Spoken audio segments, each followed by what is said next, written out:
Good evening and welcome to Arizona Horizon. I'm Ted Simons. We are here on the 9th floor of the Executive Tower at the state capitol for a conversation with Arizona Governor Doug Ducey, who delivered his State of the State address earlier this week. We welcome Governor Ducey to Arizona Horizon. Good to see you again. Good to see you, Ted. Good to be here. Thanks for coming up. You betcha. Let's start with your State of the State address. You began by recognizing, celebrating women lawmakers in particular. Why did you decide to begin speech in that fashion? Well, we had a statistic that happened this last year where Arizona achieved a level of percentage legislators in our state legislature of more women than any other state in the country.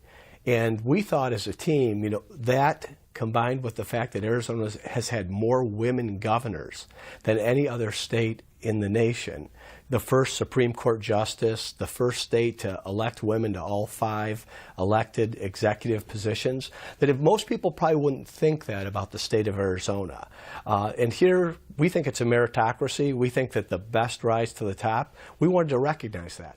And the reason I bring that up is because that was an interesting way to start the speech, especially with some sexual harassment concerns going on at the legislature. Did that play a part in it as well? Oh, for sure it played a part. We wanted to lead either way with the fact that Arizona had hit these historic milestones. But when you look at people like Governor Rose Mofford, who served in this office, and Sandra Day O'Connor, who served on the United States Supreme Court, they didn't break down these barriers for women in 2018 to be treated with harassment or discrimination or misogyny. If anything, Arizona should be setting the standard. It should be the model example state for opportunity, and we thought this was a good place to make that statement.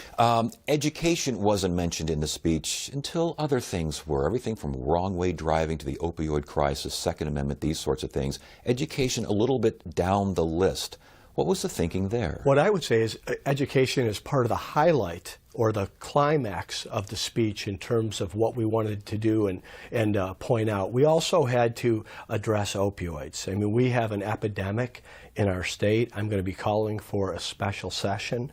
We've lost 800 Arizonans to this epidemic over the last year. So I wanted to lead with that because I think it and urgency, and it's going to require some partnership and legislative support and leadership, both Republican and Democrat, and it's urgent. I want to get a little deeper into the opioid crisis in a second, but let's get to education, yes, because that is such a major issue. Without a doubt. No particulars in the speech, and yet the day after the speech, we come out with the idea of restoring pre-recession cuts. What does that mean? Well, first I want to challenge this mantra of no specifics. $1.7 billion in additional state money over the last 3 years. Per student spending up 10% since 2015, and teachers' salaries up 9% since 2015 with the additional dollars that have been put in there. So we do have a record of achievement over the last 3 years, but we did say more needs to be done. Now, in terms of what happened the next day, that was basically step one to what we hope is a settlement so that we can provide additional assistance back into K-12 education. We had 50 leaders from superintendents and districts across the state behind us the day after the State of the State talking about the restoration of cuts that happened at the time of the recession. So this will bring $100 million in additional money to K-12 education this year and result in $371 million additional dollars over the next 5 years. And this again is this for soft capital?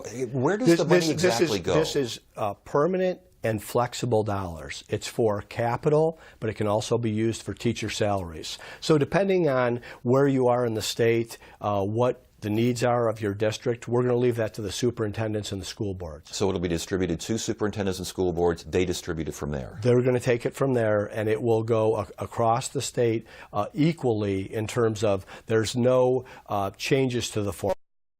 Is this a plan to, and I heard you use the word settle, is this an idea to settle that lawsuit? The goal would be to settle the lawsuit, of course, and whenever you're in a dispute like this, what settles it is coming to the table with solutions. We had 50 leaders standing behind me yesterday, and I have confidence with the help of J.D. Mesner, the Speaker of the House, and Steve Yarborough, the President of the Senate, and working through the legislative leadership and Republicans and Democrats that we can settle this. That'd be the objective. As far as $100 million in this permanent funding, increasing to 371, I think, somewhere 5 years down the line. Yes. Where does the money come from?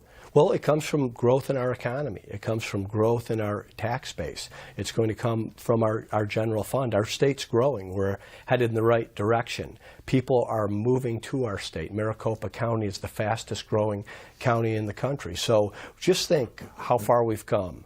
A $1 billion deficit 3 years ago to today, we're restoring $100 million.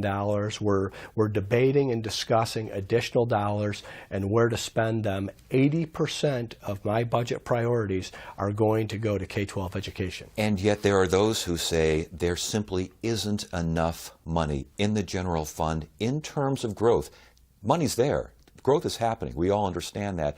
But there are critics who say not enough, and something else, more revenue needs to be found. You can't find it in couch cushions. How do you respond? Well, $100 million isn't found in couch cushions. I want to see that couch if that's where you find those dollars. $371 million over 5 years, 1.7 over the last 3 years, an increase in per pupil spending, like I said, 10%. These are real dollars, and it's about dollars, and it's about our budget, yes, but it's also about outcomes and results. We want to make sure these dollars are going to the proper places, that they're to teacher salaries, and that our kids are improving. And I think the fact that we've seen that 4 of the top 5 public high schools in America are in the state of Arizona, that we have 3 of the top districts in the country for academic gain. You know, Arizona kids are improving faster in reading and math than any other kids in the country. So the idea is we want to fund what works. We're adding additional dollars, and we're going to further improve our public K-12 system. So you're saying growth in the economy will help pay for all of these increases that people say need to be found for education. I mean, growth in the economy is paying for these dollars that are going to K-12 education. We're not borrowing these funds. We're not like the federal government and printing these funds. These funds are coming into our general fund because we have growth in our economy, growth in our wages, and growth in our population, and we're putting them where they're most needed and most important and can make the biggest difference. You know, and that's to our teachers and kids. There are some who say when you talk about how much money, $1.7 billion, and the increase as far as the past 3 years are concerned, there are those who say that's great. That's money that was taken out of the schools. You're just paying back into it. It's not really new money. Respond, please. You're talking about things that happened before I even thought of running for governor. What I'll be held accountable for is what's happened over the last 3 years. And this is a significant increase in terms of dollars. We're getting them to classrooms. And I've said more is needed. We can never do enough for our kids and teachers. But this is going to be the plan for this next year. Is a tax hike something that needs to be considered? We don't need to raise taxes in the state of Arizona. When people say they want to raise taxes, what they are saying, or what I hear them saying, is we need more money. You're going to see my budget release on Friday, but we also have showed you a sneak peek of $100 million additional dollars over and above inflation that was rolled out yesterday. Take it from me. I mean, who knows best about what's needed inside our schools than our school leaders, superintendents, and principals? We had them from 50 different districts standing behind me yesterday saying, we support this plan. And yet there are those who say, just to get teacher salaries to the median, you're going to have to infuse $800 to $900 million, and it's impossible to do that. General funds, it's a big old couch, finding stuff in the couch, but still the idea that the money is there through growth, through general funds, that's not realistic. Well, we've proven out over the last 3 years that we've been able to bring significant dollars. The passage of Prop 123 constitutionally guarantees $3.5 billion additional dollars over the next 10 years. And like I said, since 2015, $1.7 billion. These are significant funds. We'll evaluate the budget year by year and line by line. This year we're bringing hundreds of millions of new dollars into K-12 education. Hear that schools today still receive less per pupil than they did in 2008 when adjusted for inflation. What do you think? Well, I think we need to do more. And that's why our budget is so focused on K-12 education. That's why the lion's share, 80% of the budget priorities are going to K-12 education and teachers. So we're addressing this with more funding. What others are saying is that the only answer is a tax increase. What I'm saying is that the level of spending is not the only measure of success. The measure of success should be what's happening in our classroom in terms of results and outcomes. Our teachers are getting the job done. I want to get more dollars to them. Prop 301, that is coming up for expiration here. What do you think of Prop 301? What do you think of ending that sales tax for education? Prop 301 has been a funding mechanism that our state has enjoyed now for 20 years. I think it's very important, and I think it should be continued.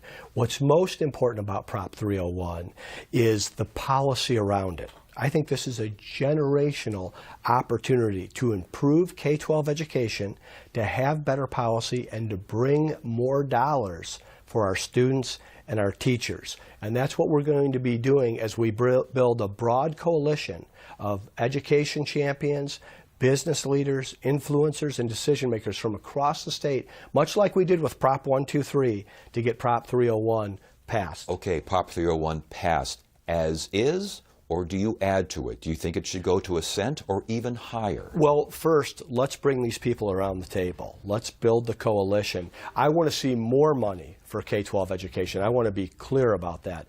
But it's going to be about the policy and how we do this and how we bring this to the classrooms and our teachers. And the good news is we have some time here. It doesn't expire until 2021. And this is critical. When it comes to the ballot, this must pass. And people talk as if this is a foregone conclusion. Don't forget, Prop 123 was $3.5 billion of additional dollars without raising taxes, and it passed by a little bit over 1%. It's important we get this right. So with that in mind, should it be on the ballot now, as soon as possible, in case it fails the first time, you get one more chance to try it again in 2020? I think it's important that we get the policy right, and we have time to get the policy right. Why would we rush this to get it on the ballot when it's not necessary until 2020? So what I want to do is take that same coalition that was standing behind me yesterday, the coalition that passed Proposition 123, and bring the right policy together so we bring dollars to our kids and to our teachers, and that we modernize this. This was written 20 years ago. This was written in a rotary phone economy. Today it's much different. We've got the internet, broadband, digital solutions. There's a lot we can do here with Prop 301 2.0, or the new modern Prop 301. All right, so if there's a push to get it on the ballot as soon as possible, you would say? Well, I want the policy to be right, okay? And the governor's going to lead on this policy. So that's what's going to happen. All right, real quickly, corporate tax cuts. Will you consider rescinding them in order to better fund education? Companies are flocking to Arizona from Silicon Valley. The New York Times profiled the state of Arizona. Front page, Sunday edition, business section, giving us props, calling it a tech boom. Ted, when's the last time the New York Times had anything good to say about the state of Arizona? Now we're even taking companies from Texas. One of the things when I talk to these CEOs, to these business owners, that they love about our state is our tax environment. Why would I go and hike taxes on these people who are bringing jobs and dollars to our economy that are translating into teacher raises because people want to see a tax increase? Well, it doesn't make sense, and it would be bad for our economy. Are you saying rescinding corporate tax cuts would be a tax increase? I think they would be raising taxes.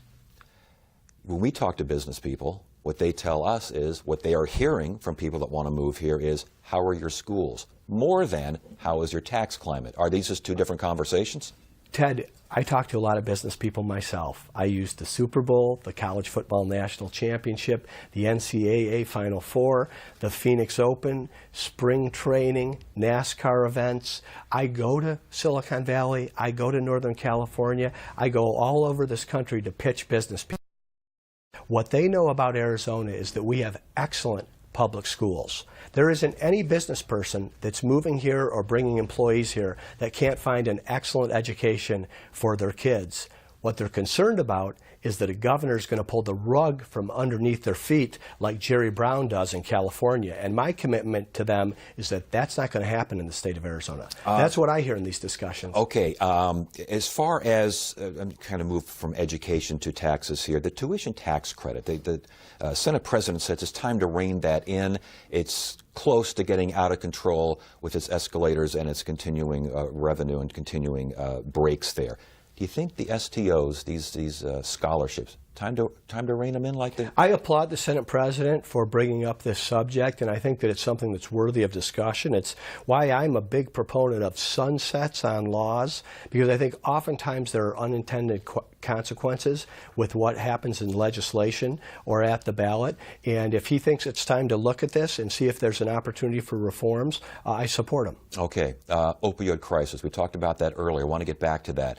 I've heard about an opioid crisis for years now. Why is this going on? Why is this continuing? Why hasn't this been addressed and settled, or at least somehow taken care of before now? Why is this still a crisis?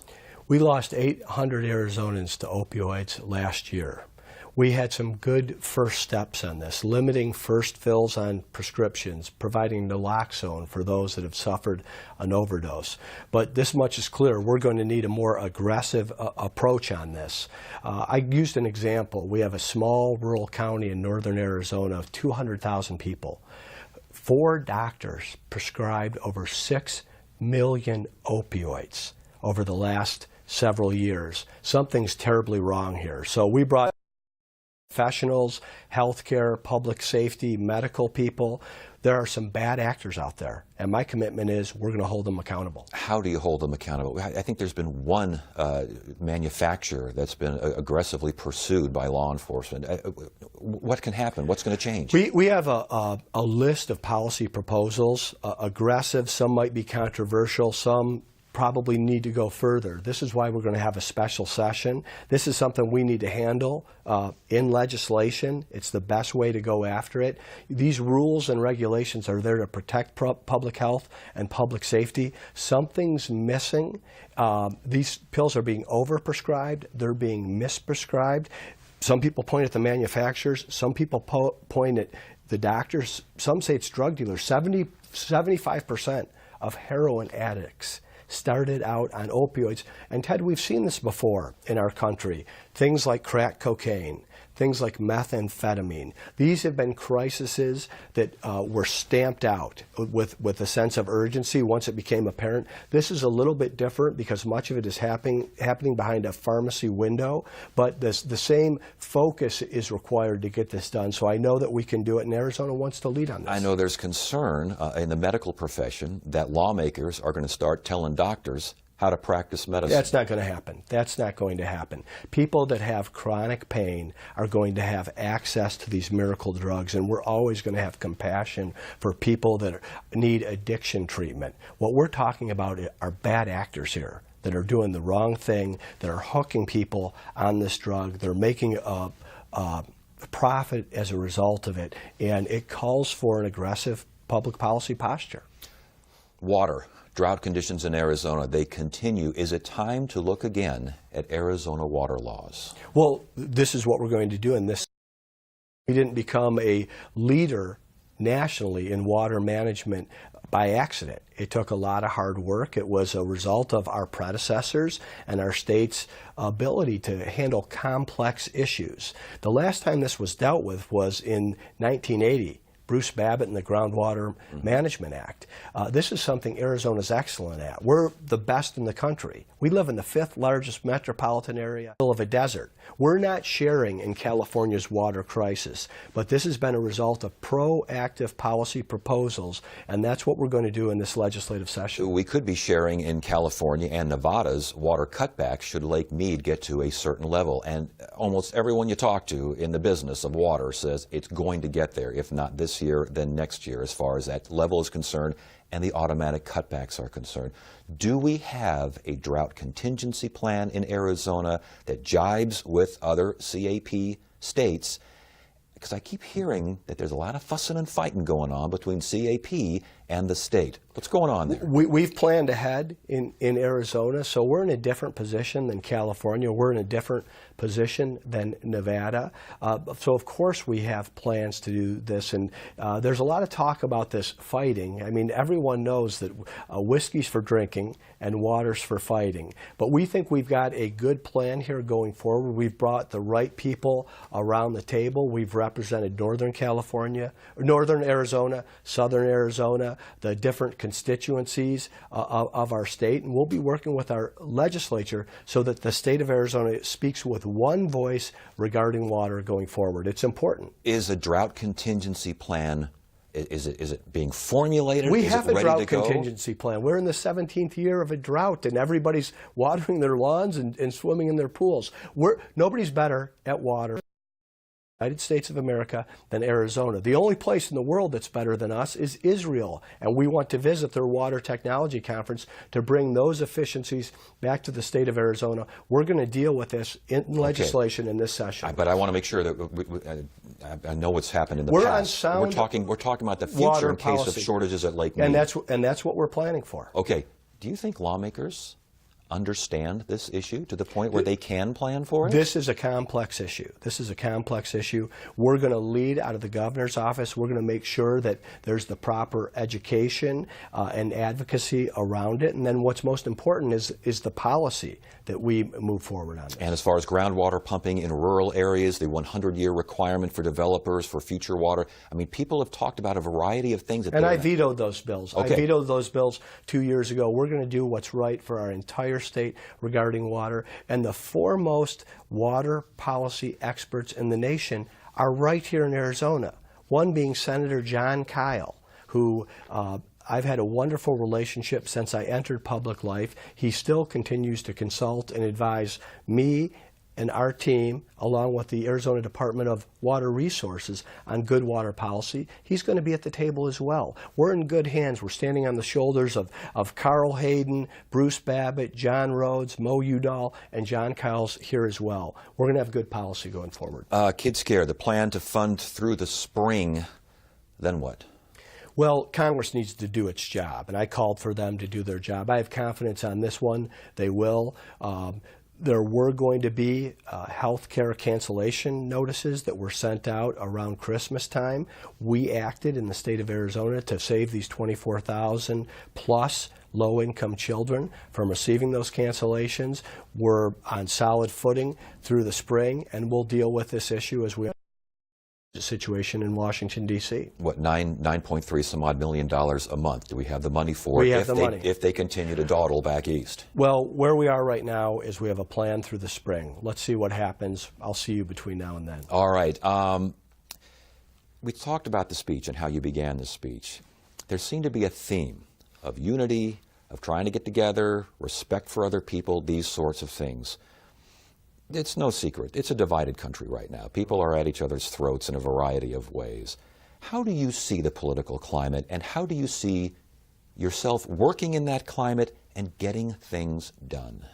I'm not in control of what happens nationally or what happens back in Washington, D.C. I am in charge of what happens in the state of Arizona. So I wanted to set a tone that I want to work together. I want to work across the aisle.